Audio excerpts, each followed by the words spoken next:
Good afternoon, everyone. This is Celso Batalha, and this is an extra credit. So extra credit, extra. Oops, I don't have it. Extra credit, and it's worth of 1 BP for the first 3 students who submit correct response.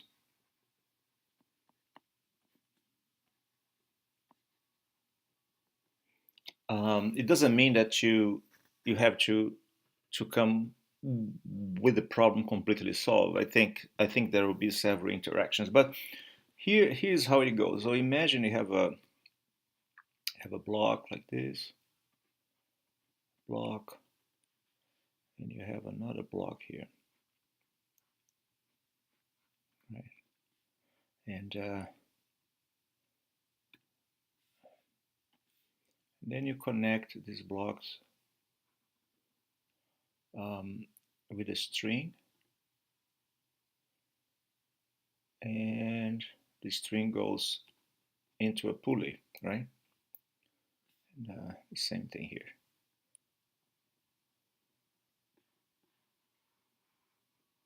There you go.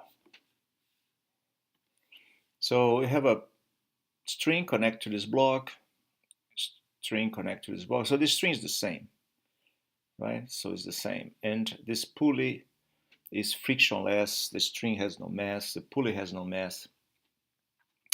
So the pulley has no mass.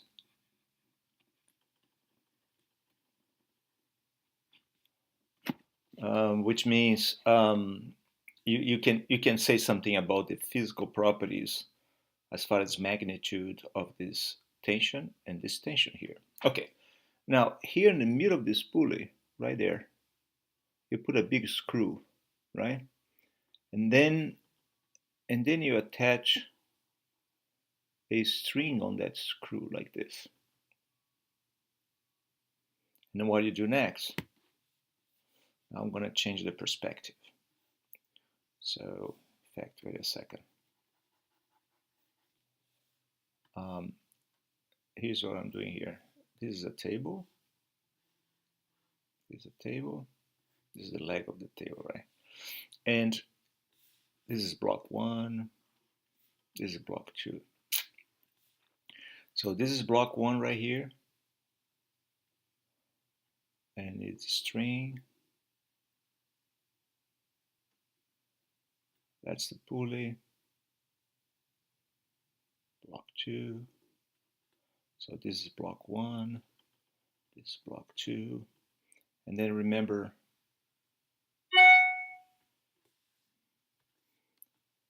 there is a string. I hate this software. Anyway, so there is a string that goes to this pulley and comes over here, right? And now there is another pulley. And then this string just comes down to a third block, number 3. So this is block number 1, block number 2, block number 3. So this is the coefficient of kinetic friction between block 1 and table. This is coefficient of kinetic friction between block 2 and table. Okay, and M1, don't need to say, is the mass of block 1, M2 is the mass of block 2, and M3 is the mass of block 3. Here's what you need to do. So once you release these blocks, so you hold them and then you release them. So as you release them, tell me what is the expression for acceleration of block 1, acceleration of block 2, and acceleration of block 3 as a function of this, this, this, this, this, and because today's Friday, pizza day, this one. Got it? So what's the acceleration of these three blocks, 1, 2, and 3, as a function of the coefficient of kinetic friction, the masses, and G over 9.8. And the friction between blocks and tables are given, some number, and their masses are given. So as always, I recommend that you do your free body diagram and you start from there. So once you have a solution, before you come to me and show me, here's what you must do. So imagine block 1 has infinite mass, right? And then you see if your solution makes sense, which means if block 1 is so heavy, right, has infinite mass, so what do you think would happen with that system?